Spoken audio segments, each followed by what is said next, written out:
हा सत्संग संत रामपालजी महाराजांचा असून मराठी भाषिक भक्त समाजास सहज समजावे म्हणून हिंदी भाषेतून मराठी भाषेत रूपांतरित करण्यात आलेले आहे.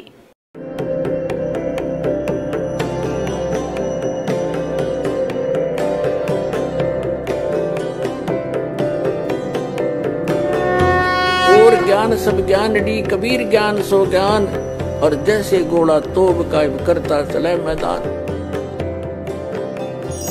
जगद्गुरु तत्वदर्शी संत रामपालजी महाराजांचे अमृत वचन सर्व पवित्र धर्मांच्या व पवित्र शास्त्रांच्या आधारावर. ब्रह्माजींचे विनीत वचन ऐकून भगवान श्रीहरी म्हणजे विष्णूजी म्हणू लागले. आता आपण 29व्या पानावर आलोय. पहिला स्कंध.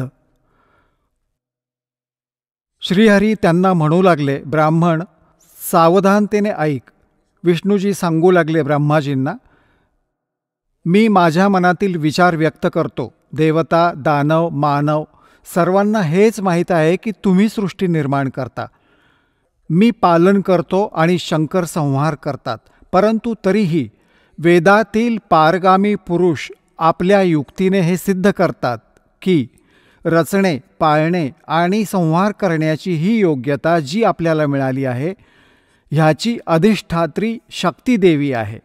ते म्हणतात की संसाराची सृष्टी करण्यासाठी तुमच्यात राजसी शक्तीचा संचार झाला आहे. मला सात्विक शक्ती मिळाली आहे आणि रुद्रात तामसी शक्तीचा आविर्भाव झाला आहे. त्या शक्तीच्या अभावामुळे तुम्ही या संसाराची सृष्टी घडवू शकत नाही. मी पालन करण्यात सफल नाही होऊ शकत आणि रुद्राकडून संहार कार्य होणेही संभव नाही. ब्रह्माजी, आपण सर्व त्या शक्तीच्या आधारे म्हणजे दुर्गेच्या सहाय्यानेच आपल्या कार्यात सदा सफल होत आलो आहोत. सुव्रत, प्रत्यक्ष आणि अपरोक्ष दोन्ही उदाहरणे मी तुमच्या समोर ठेवतो, ऐका. हे निश्चित आहे की त्या शक्तीच्या अधीन होऊनच मी या शेषनागाच्या शय्येवर झोपतो आणि सृष्टी स्थापण्याची वेळ येताच उठतो. मी कायम तप करण्यात व्यस्त असतो. त्या शक्तीच्या शासनापासून कधीच मुक्त राहू शकत नाही. मी कायम तप करण्यात व्यस्त असतो, हे लक्षात ठेवा.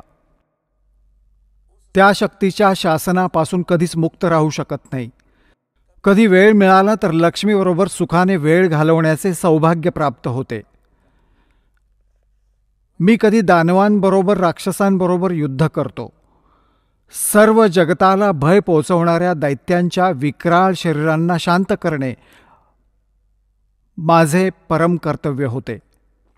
आणि इथे कमाल केली विष्णूजींनी त्यांच्या तत्त्वज्ञानाची. मला सर्व प्रकारे शक्ती म्हणजेच दुर्गादेवीच्या अधीन होऊन राहावे लागते. त्याच भगवत शक्तीचे मी कायम चिंतन करतो. ब्रह्माजी, माझ्या माहितीत या भगवती शक्ती वाचून मोठी दुसरी कोणतीच देवता नाही. आता हा आहे श्री विष्णूजींच्या आध्यात्मिक ज्ञानाचा निष्कर्ष. श्री विष्णूजी म्हणत आहेत की मी दुर्गापेक्षा मोठ्या कोणत्या देवतेला ओळखत नाही. माझ्या आध्यात्मिक ज्ञानाप्रमाणे ही सर्वात मोठी देवता भगवान आहे. आता पुण्यात्म्यांनो, आपण या लेखात वाचलं, श्री नारदजी विचलित, श्री व्यासजी विचलित. ब्रह्माजींच्या ज्ञानाला तर यांनी सांगितलंच आहे की ब्रह्माजी विष्णूजींना जगद्गुरू, देवेश्वर, साऱ्या संसाराचे पालन करता, उत्पत्ती करता सर्व काही म्हणत आहेत. आणि हा काय निष्कर्ष देत आहेत विष्णूजी की मी तर दुर्गाच्या अधीन आहे आणि घोर तप करतो. त्यामुळे ते तप करून काय करतात, बॅटरी चार्ज करतात, मग राक्षसांशी लढतात, मग ह्यांची बॅटरी डिस्चार्ज होऊन जाते, सिद्धीने लढतात आणि मग अशी चार्ज करतात. आता विष्णूजींनी तर सांगितले की मी दुर्गेपेक्षा श्रेष्ठ अशा कुणाला ओळखत नाही, मी दुर्गेची भक्ती करतो. आणि आपल्या धर्मगुरूंना जेव्हा कोणता प्रश्न विचारला जायचा की हे श्री ब्रह्मा, श्री विष्णू, श्री शिवजी हे कोणाची भक्ती करतात, ते सांगायचे, काही तर सांगायचे की स्वतःच्या रूपाचे ध्यान करतात. कोणी म्हणायचे की शंकर भगवान श्री रामाची पूजा करतात आणि श्रीराम शंकरजींची पूजा करतात. आणि काही म्हणायचे की नाही, हे तर कुणाची पूजा करणार, हे तर स्वयं आहेत. आता आपल्या समक्ष आहे की श्री विष्णूजी दुर्गाजींची पूजा करीत आहेत आणि तिला सुप्रीम पॉवर म्हणत आहेत, सुप्रीम गॉड, सर्वात मोठे भगवान, देवता. आता दुर्गाजी काय सांगतात यांची ही 2 वचनं ऐकूयात. हे बघा, 7वा स्कंध संक्षिप्त देवी भागवत 562व्या पानावर. इथे देवीकडून हिमालयाला ज्ञानोपदेश, ब्रह्मस्वरूपाचं वर्णन. श्रीदेवीजी काय म्हणतात? श्रीदेवीजी म्हणू लागल्या, पर्वतराज, आता मी तुम्हाला ब्रह्मबद्दल माहिती, प्रथम तर यांनी स्वतःबद्दल सांगितलं, पण मग नंतर म्हणते नाही, त्या ब्रह्मचे काय स्वरूप आहे हे सांगितले जाते, जे प्रकाशरूपी, सर्वांच्या अगदी समीपस्थित, हृदयरूपी गुहेच्या जवळ असल्याकारणाने गुहाचर नावाने प्रसिद्ध आणि महान पद अर्थात परमप्राप्य आहे. ते समस्त प्रजेच्या ज्ञानाच्या पार आहेत, अर्थात कुणाच्या बुद्धीला पेलणारे नाहीत, हे तुम्ही जाणा. जे परमप्रकाशरूप आहे, जे सूक्ष्माहूनही अत्यंत सूक्ष्म आहे, ज्यांच्यात सर्व लोक व त्या लोकांमध्ये निवासणारे जीव स्थित आहेत, तेच हे अक्षरब्रह्म आहे. तेच सर्वांचे प्राण आहेत, तेच सर्वांची वाणी आहेत आणि तेच सर्वांचे मन आहे, तेच आहे. हे परमसत्य आणि अमृत अविनाशी. 563व्या पानावर आहे. 7वा स्कंद वाचतो आहोत. हा आहे अमृत अविनाशी तत्व आहे सौम्य. तर देवीजी म्हणत आहेत, त्या वेधण्यायोग्य लक्षाचा तू वेध घे, मन लावून त्यात तल्लीन होऊन जा. सौम्य उपनिषदात कथित महान अस्त्ररूप धनुष्य घेऊन उपासनेने तीक्ष्ण केलेला बाण साध आणि मग भावानुगत चित्ताद्वारे तो बाण खेचून त्या अक्षररूप ब्रह्मलाच लक्ष बनवून एकाग्र हो. प्रणव म्हणजे ओम, धनुष्य आहे, जीवात्मा बाण आहे आणि ब्रह्म हे त्याचं लक्ष म्हणलं जातं. आता यामध्ये काय म्हणलं आहे? श्री देवीजी म्हणत आहेत हिमालय राजाला की माणसाला हवंय ओम नामाचा जप करा आणि ब्रह्मप्राप्तीचं उद्दिष्ट ठेवा. एवढीशी गोष्ट, अजून काही नाही. आता पुढे पहा. ह्यातच आपण आता इथे खाली जाऊ. त्या एकमात्र परमात्म्यालाच जाणा, बाकी सर्व गोष्टी त्यागून द्या. आता देवीजी दुर्गाजी त्यांच्याच साधनेला म्हणतात की ती सुद्धा सोडून द्या. त्या एकमात्र परमात्म्यालाच जाणा. हाच अमृतरूपी परमात्म्याजवळ पोचवणारा पूल आहे. संसाररूपी समुद्रातून पार होऊन अमृतरूपी परमात्म्याला प्राप्त करण्याचे हेच एक सुलभ साधन आहे. इथे म्हणले आहे की ह्या आत्म्याचे ओमच्या जपाबरोबर ध्यान करा.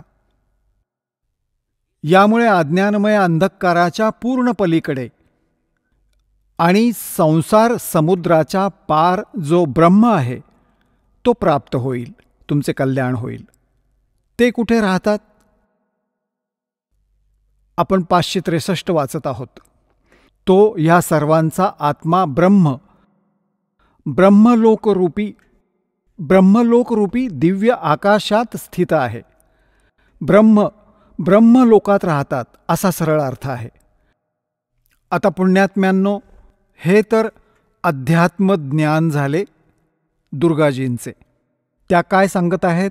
श्रीदेवीजी म्हणत आहेत हिमालय राजाला की बाकी सर्व पूजा त्यागून फक्त एकच ब्रह्मची पूजा करा. त्याचे ओम नाव आहे. त्या साधनेमुळे ब्रह्मलोक प्राप्त होईल. आता पुण्यात्म्यांनो, श्री मत भगवद्गीताजींचं ज्ञान ब्रह्मनेच दिलं श्रीकृष्णामध्ये प्रवेश करून. आता हे ब्रह्म काय म्हणतात? श्रीमद भगवद्गीता अध्याय नंबर 8च्या श्लोक नंबर 13 म्हणतात की ओम इति एकाक्षरम. हे पहा, तुमची या सद्ग्रंथांशी ओळख करून दिली जाईल तेव्हाच तुम्ही विश्वास ठेवाल या दासाच्या गोष्टींवर. ही आहे श्रीमद भगवद्गीता. जयदयाल गोयंदका याचे अनुवादक आहेत. गीता प्रेस गोरखपूर येथून प्रकाशित. अध्याय नंबर 8चा श्लोक नंबर 13 आपल्याला दाखवतो. अध्याय नंबर 8 श्रीमद भगवद्गीता आणि इथे पहा 13वा श्लोक.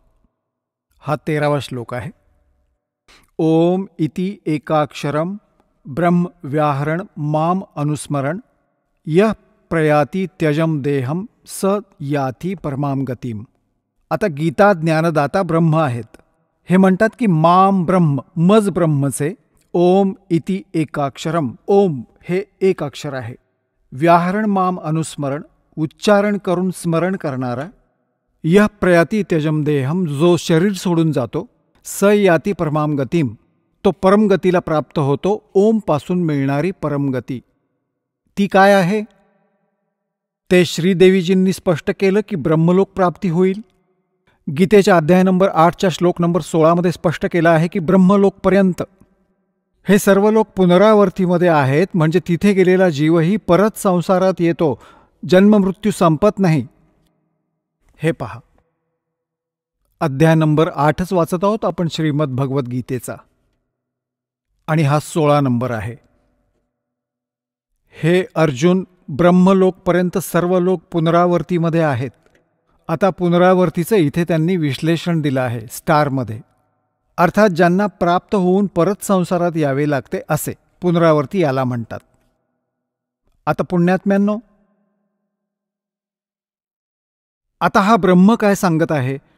गीता अध्याय नंबर 4च्या श्लोक नंबर 5 पासून 9 पर्यंत हा काय म्हणतो की अर्जुना, तुझे आणि माझे खूप जन्म झाले आहेत. तुला माहीत नाही, मला माहीत आहे. श्रीमद भगवद्गीता अध्याय नंबर 2च्या श्लोक नंबर 12 हेच स्पष्ट करतात की अर्जुना, तू आणि मी आणि हे राजे लोक आधीही जन्मले होते, पुढेही जन्म घेतील. हा विचार नको करूस की आपण वर्तमानातच आहोत. आणि गीतेच्या अध्याय नंबर 10च्या श्लोक नंबर 2 हे स्वतः म्हणतात की माझ्या उत्पत्तीला हे देवता लोक, ऋषी लोक हे नाही जाणत, कारण हे माझ्यापासून उत्पन्न झाले आहेत. आता हा ब्रह्म जो आहे याला क्षरपुरुष देखील म्हणतात आणि भगवान कबीरांनी याला काल भगवान म्हटलं आहे. आणि याने स्वतः गीतेच्या अध्याय नंबर 11च्या श्लोक नंबर 32 स्वीकारलं आहे की मी काल आहे अर्जुना आणि आता प्रकट झालो आहे. तर हा काल जो आहे हा गीताजीचं ज्ञान देतोय श्रीकृष्णामध्ये प्रवेश करून. श्रीकृष्णाला तर माहीतच नाहीये की मी गीतेमध्ये काय म्हणालो होतो. पुण्यात्म्यांनो, या दासाची वचनं तुम्हाला सगळी विचित्र वाटतील एकदा तरी, परंतु धीरानं सगळं ऐकत रहा. उदाहरणं पाहून थक्क व्हाल, तोंडात बोटं घालाल. ही पट्टी पडवली आहे या आचार्यांनी आणि शंकराचार्यांनी. सगळं अयोग्य ज्ञान ऐकवून काहीच माहिती नाही यांना. आचार्यांना, शंकराचार्यांना आणि आपल्या हिंदू धर्माच्या गुरूंना आजपर्यंत, ऋषी महर्षींना सतयुगापासून आजपर्यंत यांना काहीच माहिती नाही वेद आणि गीतेबद्दल. आता तुम्हाला दाखवतो श्रीमद भगवद्गीता याच्या अध्याय नंबर 2 अध्याय नंबर 2 श्रीमद भगवद्गीता श्लोक नंबर 12.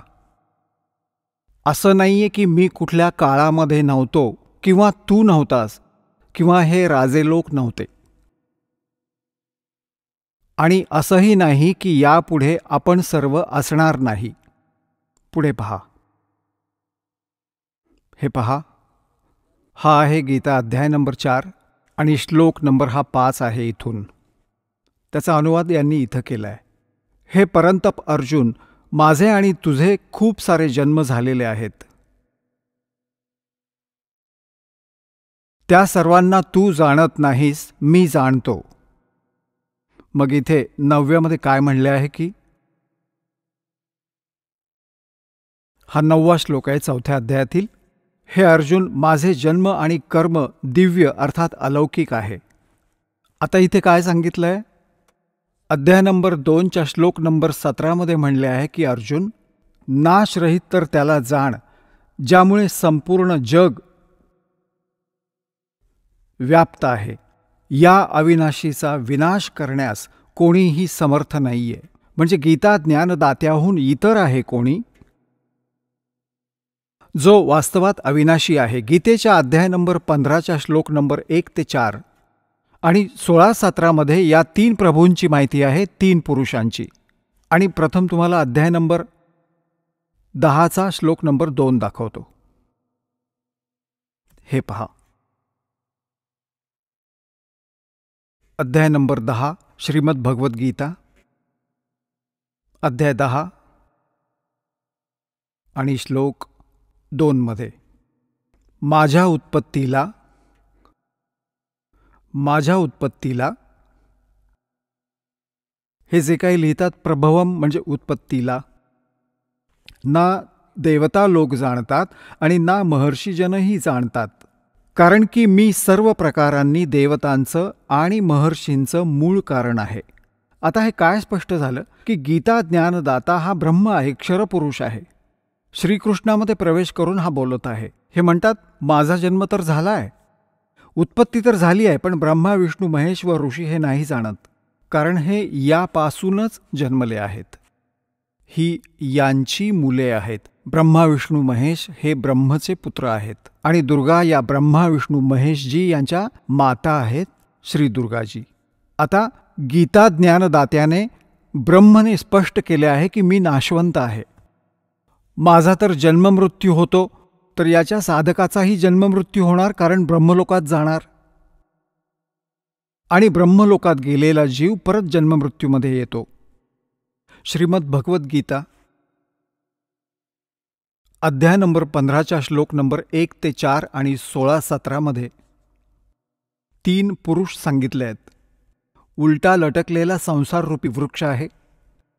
याच्या वरच्या बाजूला मुळे आहेत समजा, खाली 3 गुणरूपी शाखा. आता गीता ज्ञानदात्याने केवळ एवढेच संकेत केले आहेत. वर मूळ आहे संसाररूपी वृक्षाचे आणि खाली 3 गुणरूपी शाखा आहेत, बस. शेषसाठी सांगितलं आहे की तो तत्वदर्शी संत सांगेल. गीताजी अध्याय नंबर 4च्या श्लोक नंबर 34 ज्याविषयी बोलले आहेत. आणि मग त्याची ओळख सांगितली आहे गीतेच्या अध्याय नंबर 15च्या श्लोक नंबर 1 की या उलट्या लटकलेल्या संसाररूपी वृक्षाच्या सर्व विभागांना जो जाणतो, सवेदवित, तो तत्वदर्शी संत आहे. हे पहा. 15वा अध्याय आहे श्रीमद भगवद्गीतेचा आणि प्रथम श्लोक आहे. यामध्ये लिहिलं आहे की ऊर्ध्वमूलम, वर मूळ, अधशाखम खाली शाखा, अश्वत्थम प्राहु अव्ययम. हा पिंपळाचा, संसाररूपी पिंपळाचा वृक्ष अविनाशी म्हटला आहे. छंदांसी यस्य पर्णानी, ह्याची पाने इत्यादी, शाखा इत्यादी इत्यादी सर्व छंद आहेत, विभाग आहेत. यह तमवेद, जो सर्व विभाग जाणतो, सवेदवित, तो वेदाचे तात्पर्य जो जाणतो, तो तत्वदर्शी संत आहे. हे बघा, हे वाचा. आदिपुरुष परमेश्वर रूप मूळवाले म्हणजे संसार रूपी वृक्ष.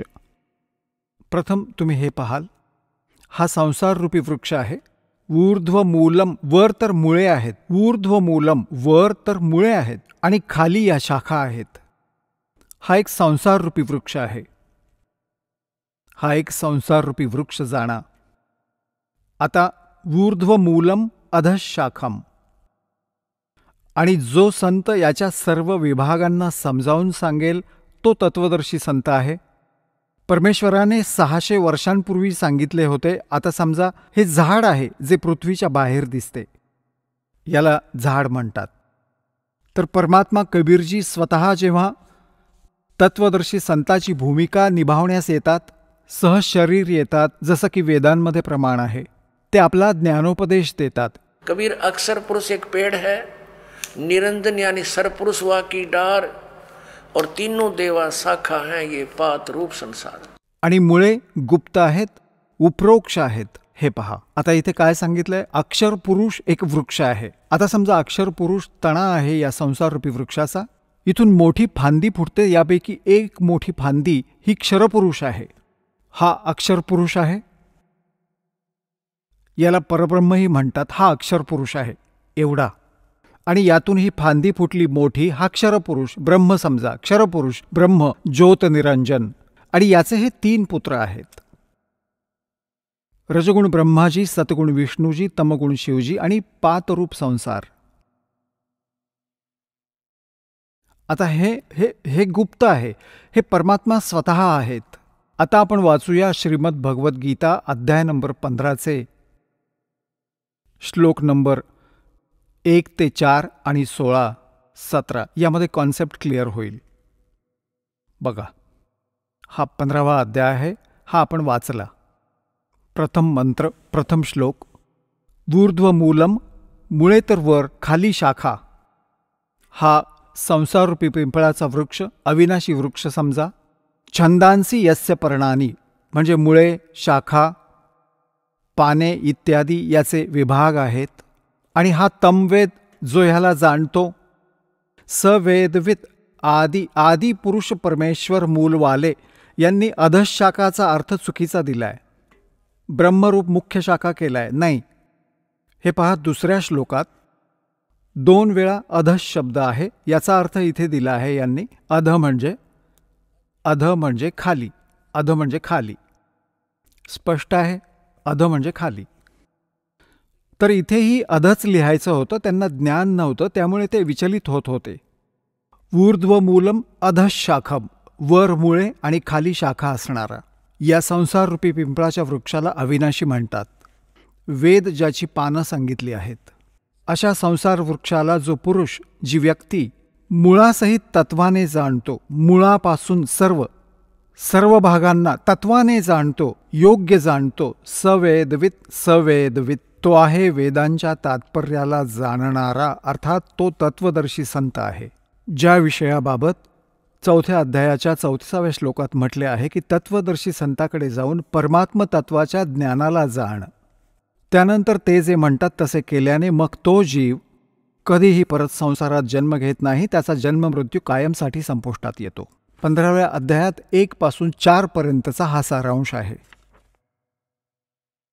पुढे काय सांगितलं आहे की या शाखा कोण आहेत? रजगुण ब्रह्मा, सतगुण विष्णू, तमगुण शिवजी. बघा, हा 15वा अध्याय आपण वाचतोय.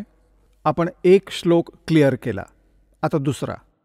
यात लिहिलंय की त्या संसाररूपी वृक्षाचे 3ही गुण रूप या शाखा. हा विषय भोगरूप, विषय प्रवाला, विषय विकारोवाली, हे देव, मनुष्य, तिर्यक 3ही नावं लिहिली आहेत. या शाखा आहेत.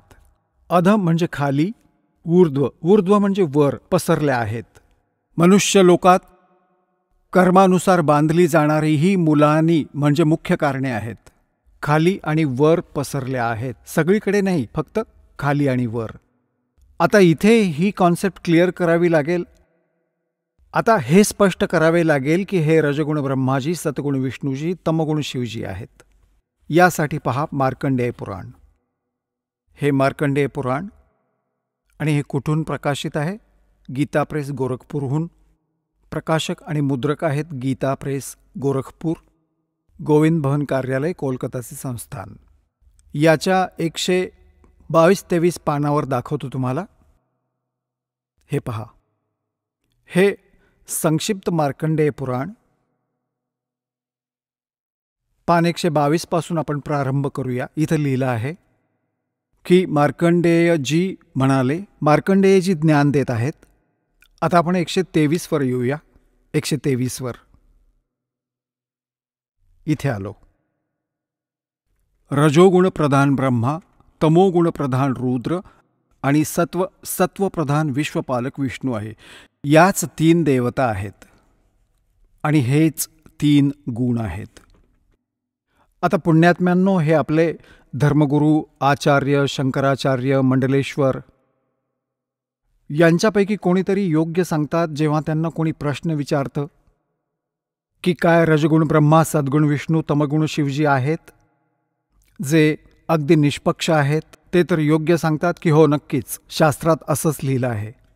आणि जे हुशारी दाखवतात, आपल्या अज्ञानाची साक्ष देतात, ते म्हणतात नाही, ब्रह्मा विष्णू महेश काय मूळ थोडेच आहेत. गुण तर मूळ आहेत, परंतु हे गुणी आहेत, गुण नाहीये, गुणातीत आहेत. सांगा काय अक्कल आहे यांना? जशी मिरची आहे आणि मिरचीचा गुण आहे तोंड जाळणं. आता कोणी म्हणेल की काय मिरचीमुळे तोंड जळतं? ते म्हणतात नाही नाही, मिरचीमुळे थोडंच तोंड जळतं. गुणी आहे, ती गुणांनी रहित आहे. प्रत्येक मिरचीत गुण तर आहेच ना तो जाळण्याचा. तर अशीच ही जास्त हुशारी दाखवतात, कारण त्यांचा मूळ उद्देशच लोकांना संभ्रमित करायचं. आपला उद्देश साध्य करून घेतात. यांना लोकांशी काही देणं घेणं नाही. अशा व्यक्ती असतात. परंतु काही अशाही व्यक्ती आहेत जे सत्य सांगतात की शास्त्रात असंच लिहिलं आहे, ते आपल्या समक्ष आहे, अजून दाखवतो. हे पहा, श्रीमद देवी भागवत हिंदी टीकासहित भाग 1, यामध्ये संस्कृत ग्रंथही बरोबर आहे. अथ देवी भागवतम सभाषाटिकम समात्म्यम. आता खेमराज श्रीकृष्णदास प्रकाशन, मुंबई. खेमराज श्रीकृष्णदास प्रकाशन, मुंबई. आता याच्या 3ऱ्या स्कंधात आपण आलो आहोत. अथ श्रीमद देवी भागवते भाषा टीकायुते तृतीय स्कंदः प्रारंभ्यते. याच्या 3ऱ्या स्कंधाच्या 11व्या पानावर आपण वाचू. हे 11वे पान आहे. हा 5वा अध्याय आहे. याचा 8वा श्लोक आहे. भगवान शंकर त्यांच्या माता दुर्गेला म्हणत आहेत, हे माता, हे माता, जर आपल्यावर नेहमी आपण दयायुक्त असाल तर आम्हाला तमोगुण कशा प्रकारे प्रदान केले आहेत? ब्रह्मा रजोगुण आणि हरी सत्वगुण युक्त केले आहे. आता संस्कृत पहा. हे संस्कृत देखील वाचू आपण, कारण आपण शिक्षित आहोत. यदि दयार्द्रमना न सदांबिके कथमहम विहितश्च. का मी हे रचलं, का बनवलं? तमोगुण, मला तमोगुणी का बनवलं? कमलजश्च, कमळातून उत्पन्न होणारे ब्रह्मा. रजोगुण संभवा, का रजोगुणी उत्पन्न केला? सुविहितः, सुविहितः किमु सत्वगुणो हरिः. विष्णूजींना तुम्ही सत्वगुणी का बनवलं? इति सिद्धम रजगुण ब्रह्मा, सद्गुण विष्णू, तमगुण शिवजी. तर परमात्मा कबीर देवजींनी, परमेश्वर यांनी स्वतः येऊन यथार्थ ज्ञान दिलं की सरपुरुष एक पेड़ है और सरपुरुष यानी निरंजन वा की डार, और तीनों देवा रजगुण ब्रह्मा, सद्गुण विष्णु, तमगुण शिव जी, तीनों देवा शाखा हैं. ये पात रूप संसार. आता आपण या पवित्र गीता अध्याय नंबर 15च्या श्लोक नंबर 1 ते 4 आणि 16-17 वाचूया. आता सहजपणे समजून येईल. कन्सेप्ट क्लिअर झाली. तीनही गुण रजगुण ब्रह्मा आहेत, सद्गुण विष्णू, तमगुण शिवजी. आता पहा, गीता अध्याय नंबर 15चा आणि श्लोक नंबर आपण 2 वाचत आहोत. त्या संसार रूपी वृक्षाचे तीनही गुणरूप रजगुण ब्रह्मा, सद्गुण विष्णू, तमगुण शिवजी ही विषय प्रवाला शाखा. आता संस्कृत देखील एकत्रच वाचूया आपण. या तीनही शाखा आहेत, विषय, भोग, तिर्यक इत्यादी शाखा.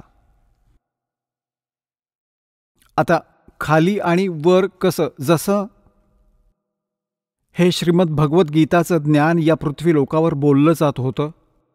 खाली पाताळ लोकात, वर स्वर्ग लोकात, या 3 लोकातच या ब्रह्माजी, विष्णूजी आणि शिवजींचं आधिपत्य आहे. इथपर्यंत यांची एक एक विभागीय मंत्री समजा आहे या 3 लोकात.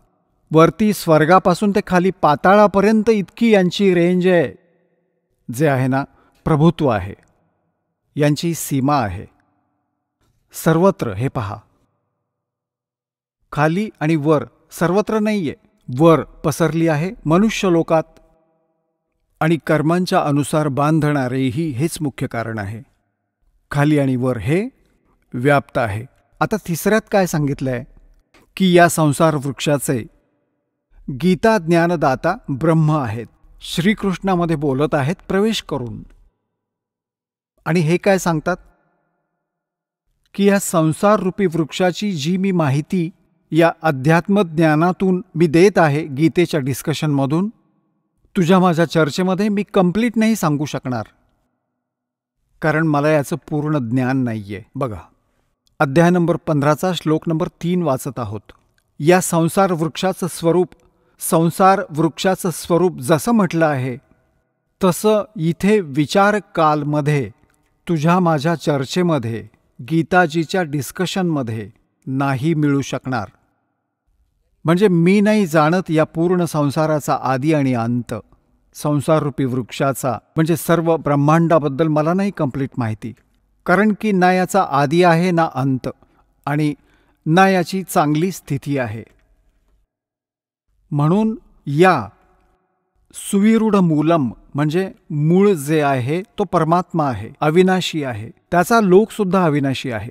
अतिदृढ मूलवाले म्हणजे याच्या अविनाशी मूळ असणाऱ्या संसाररूपी पिंपळाच्या वृक्षाला दृढेन म्हणजे दृढ, असंग शस्त्रेणचा अर्थ यांनी केला वैराग्यरूपी शस्त्राद्वारे, नाही तत्वज्ञानरूपी शस्त्राद्वारे कापून म्हणजे चांगल्या प्रकारे समजून. आता चौथ्यात काय म्हटलं आहे? 15व्या अध्यायाचा 4था श्लोक. त्याच्यानंतर त्या परमपद रूपी परमेश्वराला चांगल्या प्रकारे शोधले पाहिजे, ज्यामध्ये गेलेले पुरुष परत फिरून संसारात येत नाहीत, आणि ज्या परमेश्वराकडून या पुरातन संसाररूपी वृक्षाची प्रवृत्ती विस्ताराला प्राप्त झाली आहे, त्याच आदी पुरुष नारायण म्हणजे परमअक्षर ब्रह्मच्या शरणी मी आहे. अशा प्रकारे दृढ निश्चय करून त्या परमेश्वराचंच मनन आणि नित्यध्यास केला पाहिजे. आता यात काय स्पष्ट झालं की गीता ज्ञानदाता म्हणतो की मी कंप्लीट नॉलेज नाही ठेवत, आणि तत्वदर्शी संतांकडे जाऊन त्यांना समज. त्यानंतर परमेश्वराच्या त्या परमपदाचा शोध घेतला पाहिजे जिथे गेल्यावर साधक परत फिरून या संसारात कधी येत नाही, म्हणजे त्यांना संपूर्ण मोक्ष मिळतो. गीता ज्ञानदाता आपली स्थिती स्पष्ट करताना गीता अध्याय नंबर 2 श्लोक 12 गीताजी अध्याय नंबर 4 श्लोक 5 आणि 9 गीता अध्याय नंबर 10 श्लोक नंबर 2 स्पष्ट करतात की अर्जुन, तुझे आणि माझे खूप जन्म झाले आहेत. तू नाही जाणत, मी जाणतो. यावरून सिद्ध होतं की हा तर नाशवंत आहे. स्पष्ट झालं. हे देखील स्पष्ट झालं की ब्रह्म आहे जो गीता सांगत आहे श्रीकृष्णाद्वारे, ज्याचं ओम नाव आहे. ओम नामाच्या जपाने ब्रह्मलोक प्राप्त होतो. ब्रह्मलोकात गेलेले जीव जन्म मृत्यूच्या फेऱ्यातच राहतात. तर हे ब्रह्मच्या साधनेनेही मोक्ष प्राप्त नाही होऊ शकत, ते स्थान प्राप्त नाही होऊ शकत जिथे गेल्यानंतर साधक कधी परतून संसारात येत नाही. ते कोण आहेत? ते परमअक्षर ब्रह्मची साधना केल्याने, जसे गीतेच्या अध्याय नंबर 4 श्लोक नंबर 25 पासून 30 पर्यंत गीता ज्ञानदात्याने म्हटले आहे. कोणी देवतांची पूजा करतात, कोणी फक्त कडक व्रत ठेवतात, जसं हे अहिंसावादी व्रत ठेवतात, जसे तोंडावर पट्टी बांधून अनवाणी पायांनी फिरणे, आणि काही स्वाध्याय करतात, जसे गीतेचे नित्य वाचन करणे, वेदांचा अभ्यास करत राहणे. कोणी प्राणायाम करतात, कोणी केवळ हवन यज्ञही करतात, आणि सर्वच आपल्या साधनांना पापनाशक जाणतात. जर त्यांना समजलं की त्या पापनाशक नाही आहेत तर कोणी करणार नाहीत त्या. हा साधक तोपर्यंतच ती साधना करतो जोपर्यंत त्याला हे माहीत नाही की हे योग्य नाहीये, तो सोडून देईल त्या दिवशी. तर यासाठी सांगितलं आहे की 4थ्या अध्यायाच्या 32व्या श्लोकात की अशा प्रकारचे जे 25 पासून आणि 30 पर्यंत ज्या श्लोकांमध्ये माहिती दिली आहे, अशा प्रकारची खूप सारी धार्मिक यज्ञांची, धार्मिक अनुष्ठानांची माहिती सच्चिदानंद घनब्रह्मच्या वाणीत विस्ताराने दिली गेली आहे. आता सच्चिदानंद ब्रह्मची वाणी, कारण ते परमात्मा सतलोकातून चालत येतात, आपल्या मुखकमलातून उपदेश देतात, ज्ञान ऐकवतात. तो सूक्ष्म वेद असतो, ते तत्वज्ञान असतं. ते तत्वज्ञान आहे, त्यामध्ये अतिशय विस्ताराने हा आध्यात्मिक मार्ग सांगितला गेला आहे, आध्यात्मिक ज्ञान म्हटलं गेलं आहे. आता पहा, अध्याय नंबर 4कडे घेऊन जाऊया तुम्हाला आधी थोडं. श्रीमद भगवद्गीता अध्याय नंबर 4 आणि श्लोक नंबर 25मध्ये दुसरे योगीजन देवतांचे पूजनरूप यज्ञ, यज्ञ म्हणजे धार्मिक अनुष्ठान, चांगल्या प्रकारे करतात. पर्युपासते म्हणजे पूजन करतात. आणि अन्य योगीजन ब्रह्मसाधना करतात, याचा हा अर्थ आहे. आणि 26मध्ये म्हटलं आहे की इतर योगीजन श्रोत्रादी समस्त इंद्रियांना संयमरूप अग्नीमध्ये हवन करतात, दुसरे शब्दादी करत राहतात. हे सर्व विषयांना इंद्रियरूप यज्ञ अग्नीमध्ये हवन करत असतात. 27मध्ये लिहिलं आहे की दुसरे योगीजन क्रिया, संपूर्ण क्रिया इंद्रियांना, इंद्रियांच्या संपूर्ण क्रिया आणि प्राणांच्या समस्त क्रियांना ज्ञानाने प्रकाशित आत्मसंयम अग्नीमध्ये हवन करतात. म्हणजे काही तर स्वतःच्या इंद्रियांना संयमित करण्याच्या प्रयत्नात असतात. 28मध्ये म्हटलं आहे की अनेक पुरुष द्रव्यासंबंधी यज्ञ करणारे आहेत. म्हणजे भंडारे करतात, रजया वाटतात, कुठे मंदिरं बनवतात, अशा प्रकारे करत राहतात. आणि काही तपश्चर्या करत राहतात. म्हणण्याचं तात्पर्य हे आहे की आता आपण 32वर येऊया, आपल्या फायद्याची गोष्ट पाहूया. हे गीता अध्याय नंबर 4च्या श्लोक नंबर 32मध्ये काय म्हटलं आहे? यात काय आहे की एवं बहुविधः यज्ञाः विततः ब्रह्मणः मुखे. हा ब्रह्मण शब्द लिहिलाय, यांनी अनुवाद चुकीचा केलाय. कर्मजान विद्धि तान सर्वान एवं ज्ञात्वा विमोक्षसे. अशा प्रकारे अजूनही अनेक प्रकारचे यज्ञ, यज्ञ म्हणजे धार्मिक अनुष्ठान. ब्रह्मण मुखे यांनी वेदाच्या वाणीमध्ये असं केले, ते चुकीचं केलंय.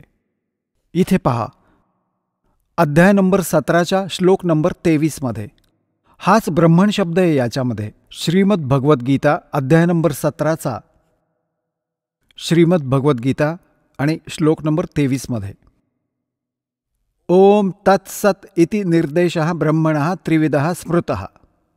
ब्राह्मणः तेन वेदाच यज्ञाच विहितः पुरा.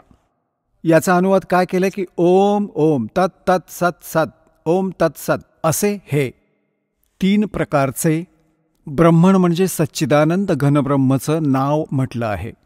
ब्रह्मणचा अर्थ सच्चिदानंद घनब्रह्म समजा. आता इथे जाऊया परत गीतेच्या 4थ्या अध्यायाच्या 32व्या श्लोकात पाहू. 32व्या श्लोकात आता हे ब्रह्मणामुखे इथे लिहिले, याचा चुकीचा अनुवाद केला यांनी. अशा प्रकारे अनेक प्रकारचे यज्ञ सच्चिदानंद घनब्रह्मच्या वाणीत विस्ताराने सांगितले गेले आहेत. हे तत्वज्ञान आहे. सच्चिदानंद घनब्रह्म म्हणजे परमक्षर ब्रह्म सत्पुरुष कबीर साहेब सतलोकातून चालून येतात आणि चांगल्या आत्म्यांना भेटतात, तत्वज्ञान सांगतात. मग त्यांच्याकडून बोलली गेलेली कबीरवाणी लिपिबद्ध केली जाते. तर त्या कबीरवाणीमध्ये आणि सच्चिदानंद घनब्रह्म यांच्या वाणीत जी त्यांच्या मुखकमलातून बोलली गेली आहे, त्यामध्ये ते ज्ञान, तत् सर्व धार्मिक अनुष्ठानांची माहिती पूर्ण रूपाने विस्ताराने दिली गेली आहे.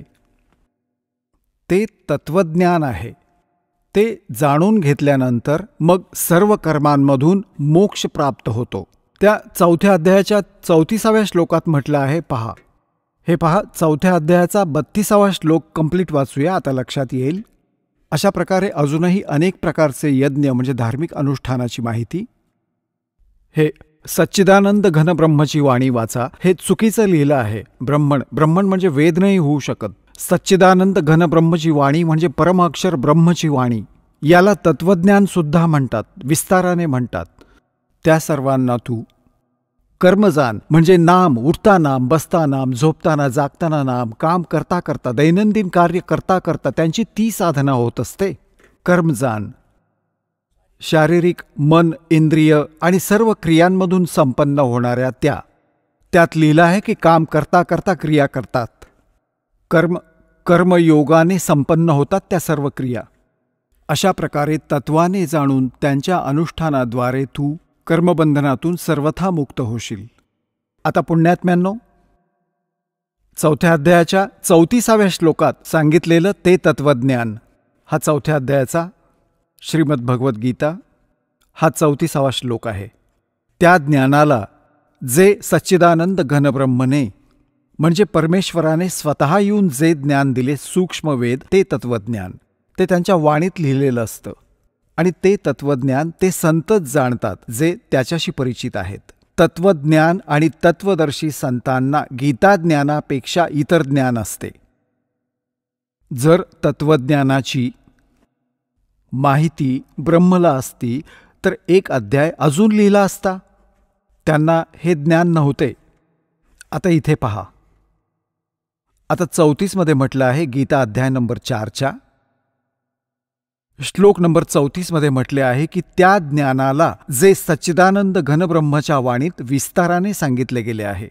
तू तत्वदर्शी संतांकडे जाऊन, ज्ञानींकडे जाऊन समजून घे. त्यांना चांगल्या प्रकारे दंडवत केल्याने आणि त्यांची सेवा केल्याने, कपट सोडून सरळपणे प्रश्न केल्याने ते परमात्म तत्व चांगल्या प्रकारे जाणणारे ज्ञानी महात्मा तुला तत्वज्ञानाचा उपदेश करतील. आता पुण्यात्म्यांनो, हा दास आता कुठे आणू इच्छितो आपल्याला? गीताजी अध्याय नंबर 8च्या श्लोक नंबर 1 मध्ये अर्जुनाने विचारलं की आपण तर 7व्या अध्यायातील 29व्या श्लोकात सांगितले आहे की तद्ब्रह्मला जाणून आणि साऱ्या अध्यात्माशी परिचित, सर्व कर्मांशी परिचित व्यक्ती केवळ जरा आणि मरणातून सुटण्याचा प्रयत्न करते. जरा म्हणजे वार्धक्यावस्था आणि मरण म्हणजे मृत्यू. तर 8व्या अध्यायाच्या प्रथम मंत्रात विचारले आहे की किम तद्ब्रह्म.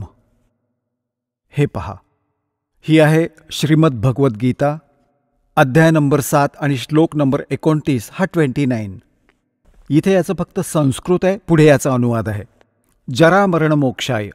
जरा म्हणजे वार्धक्य, मरण म्हणजे मृत्यू, मोक्ष म्हणजे सुटका करून घेण्यासाठी. माम आश्रित्य यतंती ये ते ब्रह्म तत् विदुः कृत्स्नम अध्यात्मम कर्म च अखिलम. याचा अर्थ असा आहे की माम आश्रित्य, मी तुला सांगितले आहे हे ज्ञान जो आश्रित करून घेईल, तत्वदर्शी संतांना जो शोधतो, तो आहे जरामरण मोक्षातून सुटण्यासाठी यतंती प्रयत्न करतो आहे. वे ते तत्ब्रह्माला आणि संपूर्ण ते तत्ब्रह्मला जाणतात आणि सर्व अध्यात्मज्ञान आणि सत्कर्मांशी परिचित आहेत. हे पहा, हा अनुवाद आहे 7व्या अध्यायाच्या 29व्या श्लोकाचा. जो माझ्या शरणी येऊन आश्रित, याचा अर्थ तर या दासाने सांगितला तोच योग्य आहे. माझ्या या ज्ञानाचा आश्रित झालास की तू तत्वदर्शी संतांना शोधू शकशील. त्यानंतर त्या प्राप्त ज्ञानाच्या आधाराने जे केवळ जरा आणि मरणातून सुटण्याचा प्रयत्न करतात ते त्या तद्ब्रह्मशी आणि सर्व आध्यात्मिक ज्ञानाशी आणि सर्व कर्मांशी परिचित आहेत. हे पहा, आता 7व्या अध्यायाचा 29वा श्लोक गीताजीतील आपण वाचत आहोत.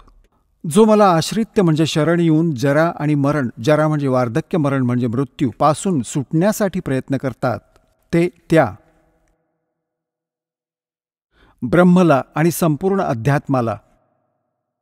हे पहा, तो तत् ब्रह्म त्या ब्रह्मला, संपूर्ण अध्यात्माला आणि संपूर्ण कर्मांना जाणतात. इथे 8वा अध्याय प्रारंभ होतो. याचा पहिला श्लोक आहे 8व्या अध्यायाचा. यात विचारलं आहे किम तद्ब्रह्म. तुम्ही ज्या ह्या तत्ब्रह्माबद्दल सांगितलं आहे की तत्ब्रह्मला, त्या ब्रह्मला आणि संपूर्ण अध्यात्माला, सर्व कर्मांना जाणतात. इथे विचारलं आहे 8व्या अध्यायाच्या प्रथम श्लोकात किम तद्ब्रह्म आणि किम अध्यात्मम, किम कर्मपुरुषोत्तम, किम अधिभूतच, किम प्रोक्तम, अधिदेवम, किम उच्चते. याचं उत्तर दिलं आहे 8व्या अध्यायाच्या 3ऱ्या श्लोकामध्ये. हा 8व्या अध्यायाचा हा 3रा श्लोक आहे. तो परमअक्षर ब्रह्म आहे. परम अक्षर ब्रह्म आहे 3ऱ्या श्लोकात.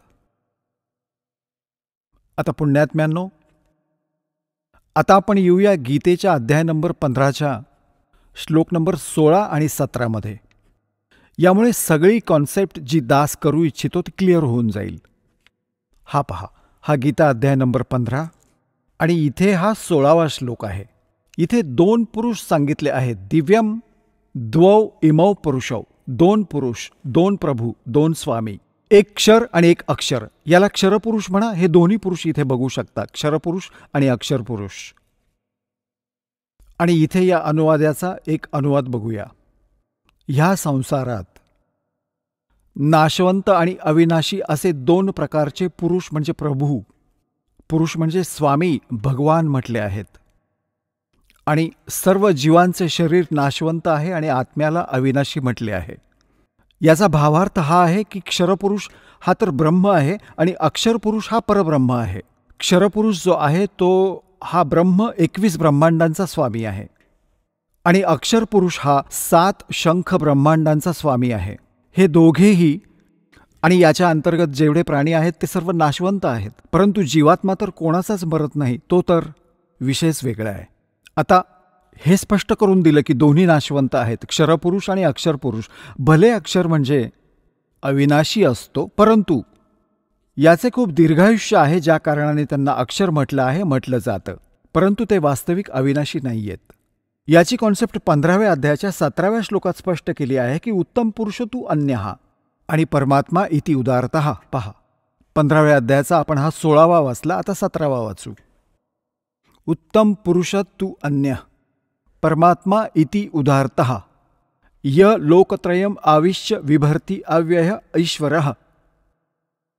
उत्तम पुरुष म्हणजे श्रेष्ठ परमात्मा, तर या दोन्हींपेक्षा कुणी वेगळा आहे. दोन पुरुष 16व्यामध्ये म्हटलंय कुणी इतर आहे, आणि जो तीनही लोकात प्रवेश करून सर्वांचं पालन पोषण करतो.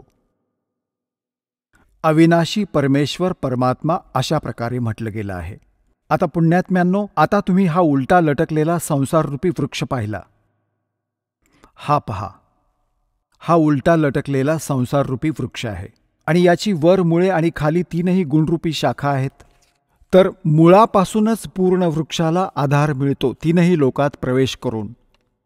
सर्वांचे पालन पोषण हा मूळरूपी परमात्मा परम अक्षर ब्रह्मच सर्व विश्वाचे पालन पोषण करतात. हा संसाररूपी वृक्ष आहे. संसाररूपी वृक्षाचे जे मूळ आहे परमाक्षर ब्रह्म, हे पहा, श्रीमद भगवद्गीता अध्याय नंबर 15 आणि श्लोक नंबर आपण हा 17वा वाचत आहोत. उत्तम पुरुष तू अन्य परमात्मा इति उदारतः. उत्तम पुरुष म्हणजे श्रेष्ठ परमात्मा, तो तर वर कुणी वेगळाच आहे. हे वरच्यापेक्षा 16 नंबरपेक्षा वेगळा आहे आणि त्यालाच परमात्मा म्हटलं जातं. यह लोकत्रयम आविश्य विभर्ती, जो तीनही लोकात प्रवेश करून सर्वांचं पालन पोषण करतो, तो तिथे वास्तविक अविनाशी भगवान आहे. तो अविनाशी परमात्मा आहे. हे पहा, उत्तम पुरुष हा तू अन्य परमात्मा. उत्तम पुरुष तो पुरुषोत्तम उत्तम पुरुष आहे. पुरुषोत्तम भगवान तर कुणी निराळाच आहे, जो तीनही लोकात प्रवेश करतो आणि सर्वांचं पालन पोषण करतो, तो आहे अविनाशी परमात्मा वास्तविक. आता पुण्यात्म्यांनो, दास जो निष्कर्ष काढू इच्छितो तो आता निघतोय.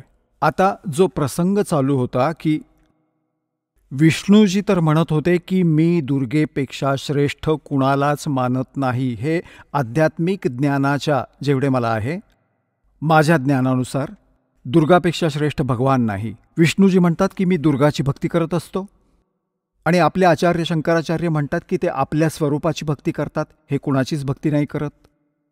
कोणी म्हणतात त्या रामाची भक्ती करतात, राम श्री शंकराची करतात.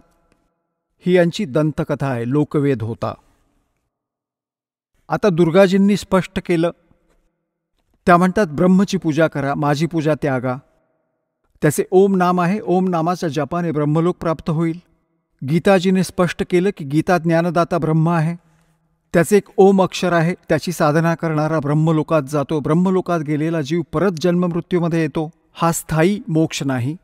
आता गीता ज्ञानदाता 18व्या अध्यायाच्या 62व्या श्लोकात आणि गीता अध्याय नंबर 15च्या 1 पासून 4 मध्ये, 18व्या अध्यायाच्या 62 आणि 66 मध्ये, या श्लोकांमध्ये हे स्पष्ट करत आहेत की त्या परमेश्वराची भक्ती केली पाहिजे, त्या परमक्षर ब्रह्मची, जे 8व्या अध्यायाच्या 3ऱ्या श्लोकात म्हटले आहे.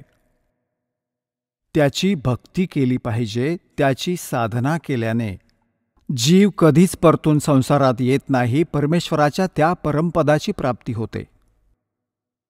आणि गीतेच्या अध्याय नंबर 18च्या श्लोक नंबर 62 मध्ये म्हटलं आहे की तू सर्व भावाने त्या परमेश्वराला शरण जा, त्याच्या कृपेनेच तू परमशांती आणि सनातन परमधामाला प्राप्त होशील. म्हणजे पुन्हा कधी जन्ममृत्यू नाही होणार. आता यांनीच स्पष्ट केले की तुमचा आणि माझा जन्ममृत्यू कायम होत राहणार. आता पुण्यात्म्यांनो, आज सकाळीही हाच विषय होता, परंतु जोपर्यंत या सद्ग्रंथांशी ओळख होत नाही तोपर्यंत आपल्याला विश्वास नाही बसत.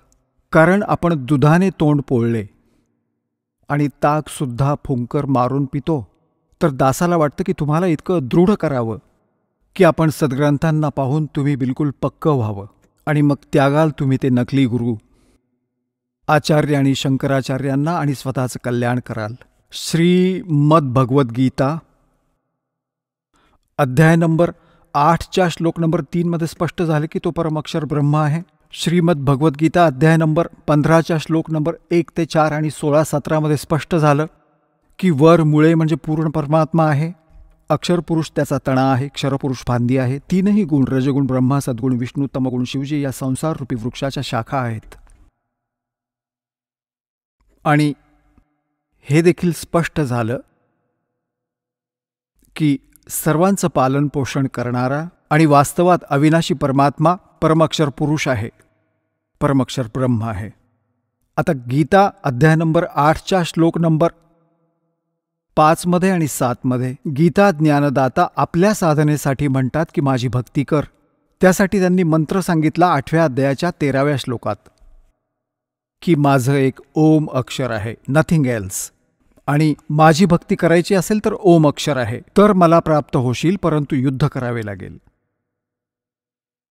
आणि परमअक्षर ब्रह्मला शरण जायचं असेल, त्याची भक्ती करायची असेल तर त्याचा मंत्र सांगितला 17व्या अध्यायाच्या 23व्या श्लोकात. ओम तत्सत इति निर्देशः ब्रह्मणे तिर्वित समृतः. ब्रह्मणे म्हणजे तो परमअक्षर ब्रह्म.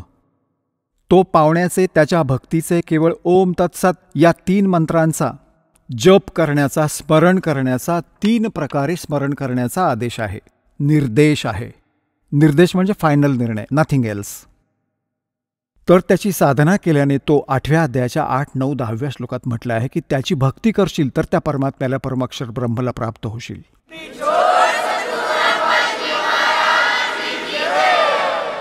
चला आता आपण त्या श्रद्धाळूंचे अनुभव जाणून घेऊया ज्यांनी जगद्गुरु तत्वदर्शी संत रामपालजी महाराजांकडून नामदीक्षा प्राप्त केलेली आहे, तसेच त्यांच्याद्वारे सांगितलेल्या भक्ती मार्गावर चालत आहेत.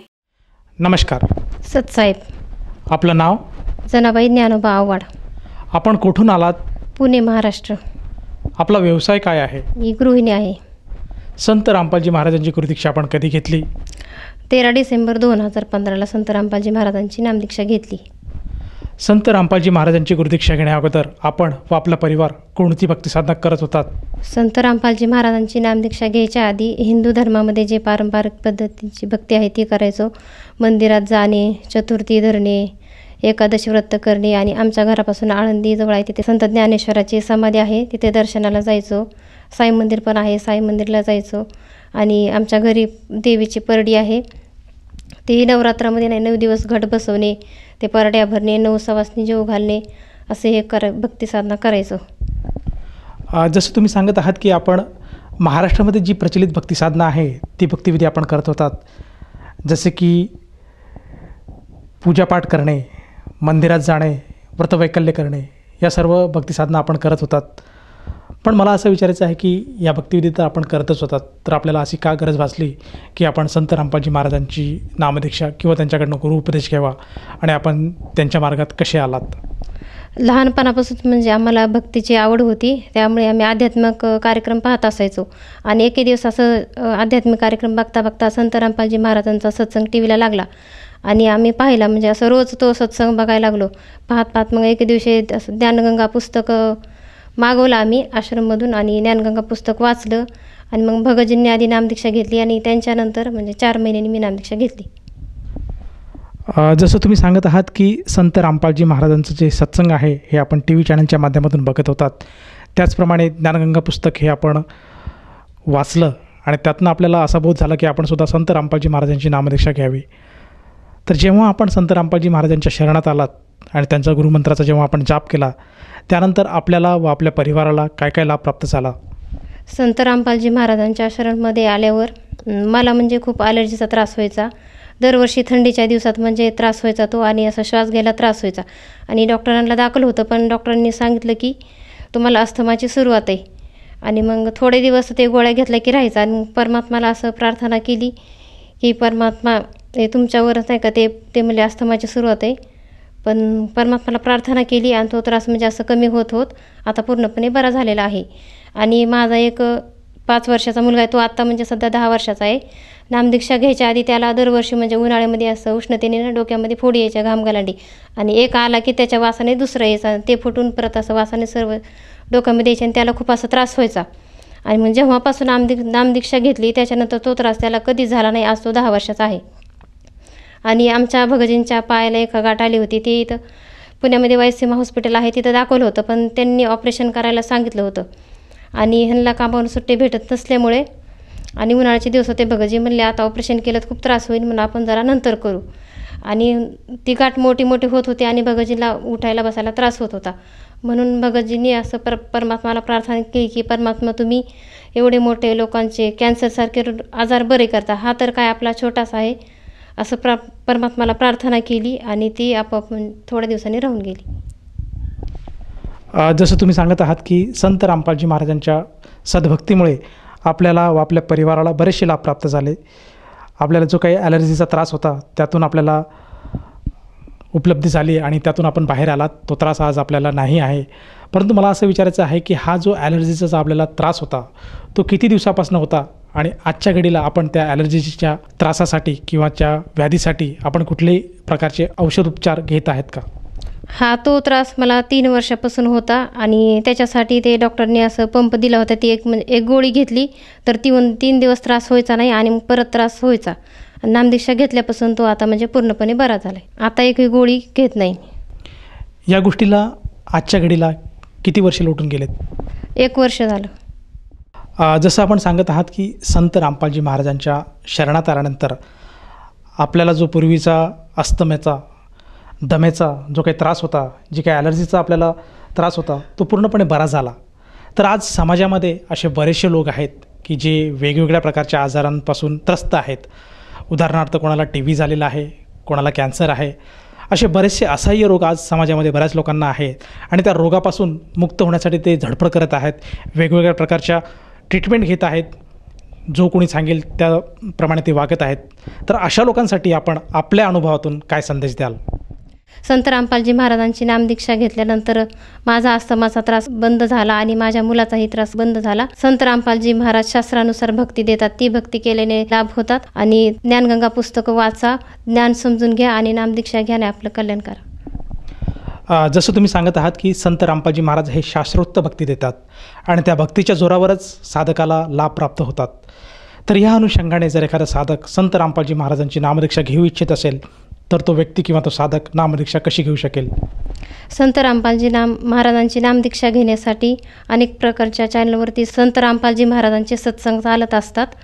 तिथे खाली एक नंबर येतो, त्या नंबरला फोन करून तुम्ही संत रामपालजी महाराजांची नामदीक्षा निःशुल्क घेऊ शकता. धन्यवाद. सतसाहेब.